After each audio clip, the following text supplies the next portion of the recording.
Good morning students. कल हम लोग जो है टेरिडोफाइट्स के बारे में पढ़े थे। आज हम पढ़ेंगे जिम्नोस्पर्म्स के बारे में। तो पहले जिम्नोस्पर्म को समझें। जिम्नास जिम्नास मीन्स होता है अनावृत। अनावृत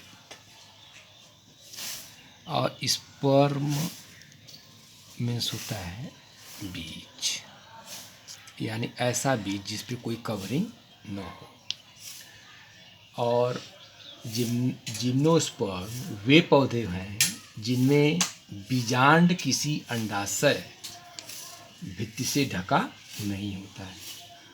निषेचन के बाद बीज जो है वो अनावृत रहते हैं और इसलिए इन्हें हम अनावृत बीजी पौधे कहते हैं या जिम्नोस्पर्म कहते हैं। इसकी हिंदी होगी अनावृत।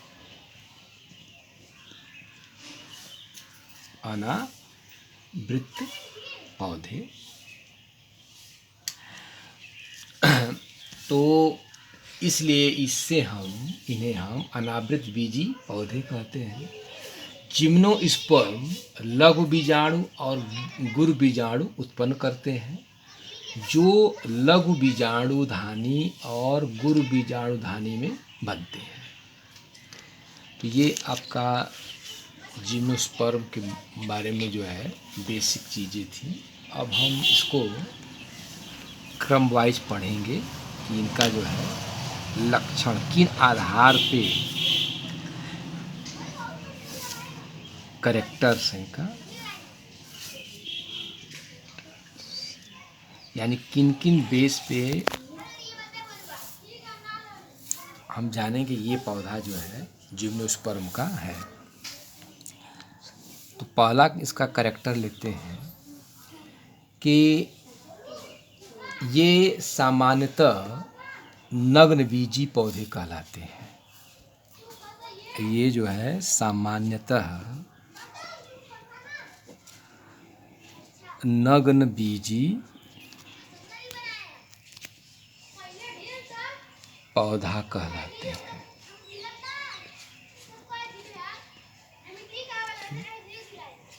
दूसरा पॉइंट है कि अधिकतर पौधे मरुद्भिदी, काष्ठी और बहुवर्षी वृक्ष या झाड़ी होते हैं। तो यानी अधिकतर पौधे कैसे होते हैं? जीरोफाइटिक। जीरोफाइटिक होते हैं, यानी मरुद्भिदी, ऊडी मतलब काष्ठी होते हैं। और कैसे होते हैं ये? बहुवर्षी यानी पेरेनियल। कैसे होते हैं ये? पेरेनियल होते हैं, या इसको हम श्रुभी भी कह सकते हैं। श्रुभी। थर्ड पॉइंट है कि पत्तियां प्रायः दो प्रकार की होती हैं। लीव्स जो है इनकी जो है 2 टाइप्स की होती हैं, 2 प्रकार की होती हैं। पहली जो लीफ होगी वो स्केल लीफ यानी सल्क पर स्केल लीफ, और दूसरी जो है वो फोलिएज लीफ जिसको कहते हैं सत्यपर्ण। कैसी होती है? फोलिएज। फोलिएज।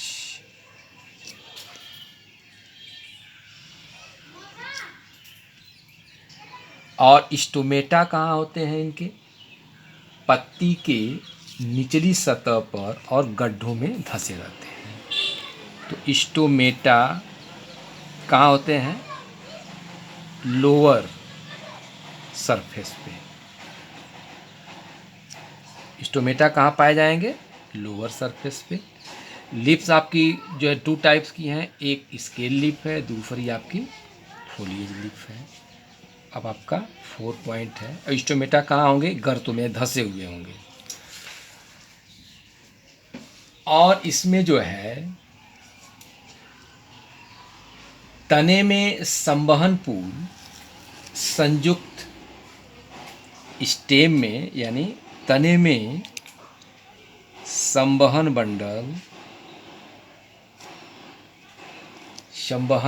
बंडल संयुक्त होंगे। कैसे होंगे? संयुक्त।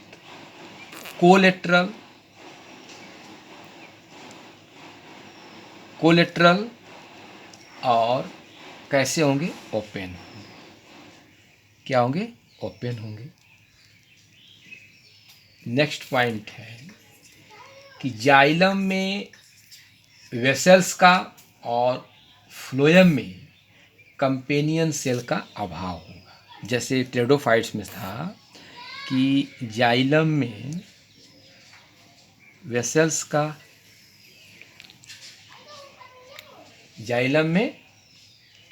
का और फ्लोएम में कंपेनियन सेल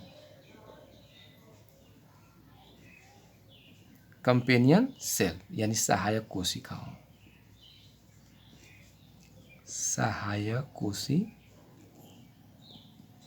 का अभाव होता है। पौधे जो है विषम बीजाणुक होते हैं। कैसे होते हैं? पौधे विषम बीजाणु यानी हेट्रोस्पोरस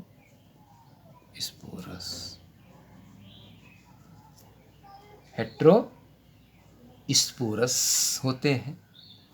दो प्रकार के बीजाणु बनते हैं। दो प्रकार के बीजाणुक बनते हैं। कौन? एक लघु और एक बड़ा, एक छोटा और एक बड़ा। तो लघु को कहेंगे माइक्रोस्पोर। क्या कहेंगे इसको? माइक्रोस्पोर्स। और दूसरे को कहेंगे मेगास्पोर्स।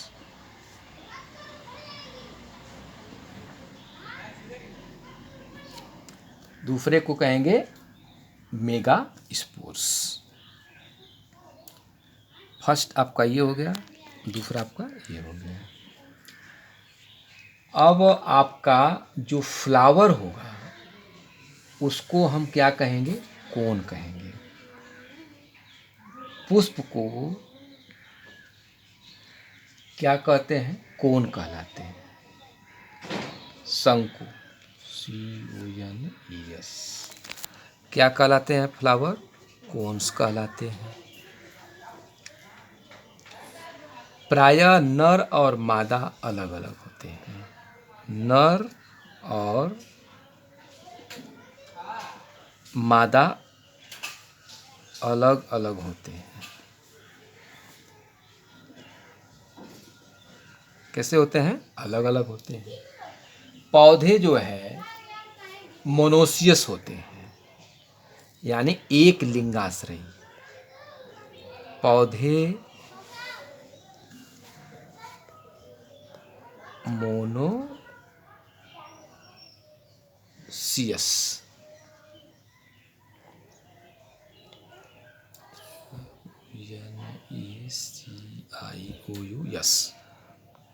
मोनोसियस होते हैं, मतलब एक लिंगाश्रयी। अलग अलग होते हैं।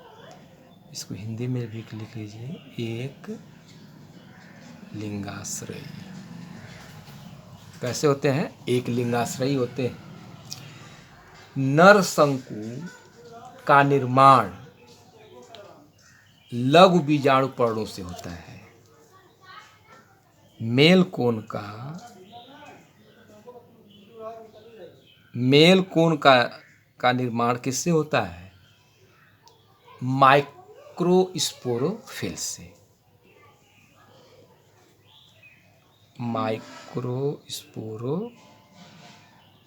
से। और फीमेल कोन का निर्माण होता है मेगा स्पोरोफिल से। मेगा स्पोरोफिल से, यानी पुष्प कैसे होंगे? पुष्प को हम कौन कहते हैं? नर और मादा इसमें अलग अलग होते हैं। पौधे जो है एक लिंगाश्रयी होते हैं, मोनोसियस। मेल कोन का निर्माण जो है माइक्रोस्पोरोफिल से होता है, और फीमेल कोन्स का निर्माण जो है मेगा स्पोरोफिल से होता है। अब आपका है कि मेल गेमिटोफाइट यानी नर युग्मकोद्भिद अत्यंत रेड्यूस होता है। देखिए, इंग्लिश वर्जन याद करेंगे तो आपको आसानी होगी, हिंदी वर्जन जो है बहुत कठिन है। नर युग्मकोद्भिद को हम कहते हैं मेल गेमिटोफाइट।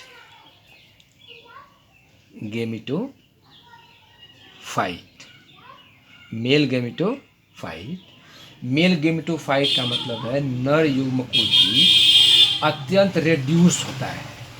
मेल गेमिटोफाइट कैसा होगा? रेड्यूस, तो ह्रासित होता है। इसकी हिंदी है ह्रासित, मतलब छोटा है। और परागकण अंकुरित होकर पराग नलिका बनाते हैं, यानी पॉलन ग्रेन वो जो है जर्मिनेट होकर के ये क्या अंकुरित होकर क्या बनाएंगे? पराग नलिका, यानी पॉलन ट्यूब। किसका निर्माण करते हैं? ये पॉलन ट्यूब का निर्माण करते हैं। और मादा युग्मकोद्भिद female gametophyte, female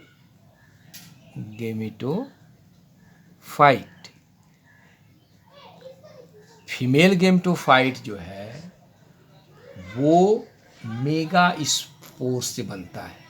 female gametophyte जो है गुण बीजाणु से बनता है, यानी मेगा स्पोर से बनता है। और यह मल्टी सेलुलर होता है। कैसा होता है? बहुकोशिकीय। यह मल्टी सेलुलर मतलब बहुकोशिकीय होता है, और यह पोषण के लिए पूर्णतः बीजाणुद्भिद पर निर्भर रहता है। यानी कहने का तात्पर्य यह है कि mega spores, female gametophyte mega spore से बनता है, और यह जो है मल्टी सेलुलर होता है। और फीमेल गेमिटोफाइट जो है पोषण के लिए यानी न्यूट्रिशन के लिए किस पे निर्भर करता है? किस पे निर्भर करता है? स्पोरोफाइट्स पे। और ये किस पे निर्भर करता है? स्पोरोफाइट पे।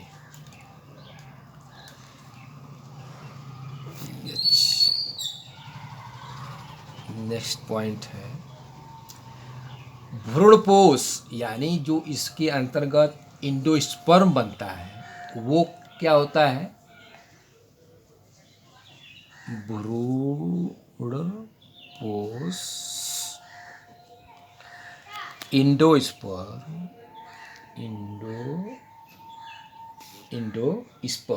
अगुणित होता है। कैसा होता है? अगुणित, मतलब यंग।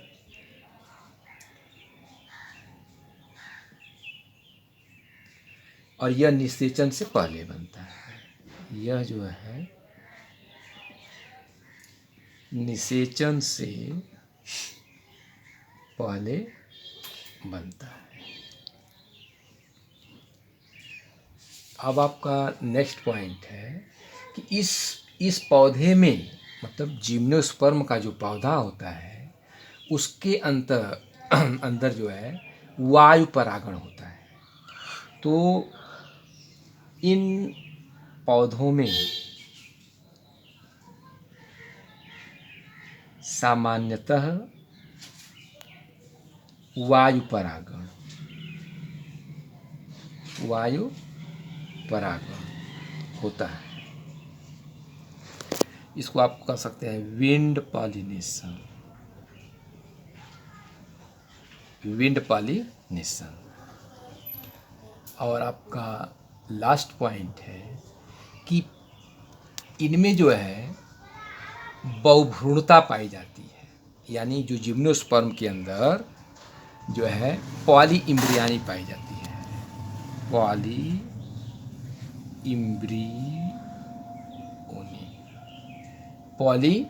इम्ब्रियोनी यानी बहुभ्रूणता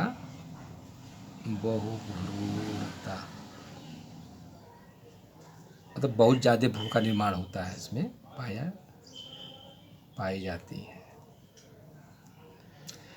और नग्न बीजांड से निषेचन तथा परिवर्धन से नग्न बीज बनता है, और इसके अंतर्गत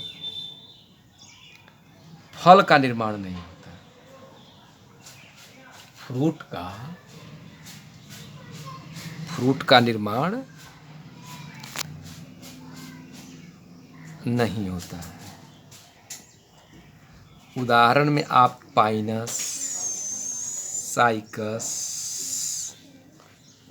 इत्यादि है ना, पाइनस, साइकस इसके जो है मुख्य वृक्ष पाए जाते हैं। Thank you. कल दूसरा टॉपिक पढ़ाएंगे आप लोगों को, या अगला अध्याय पढ़ाएंगे।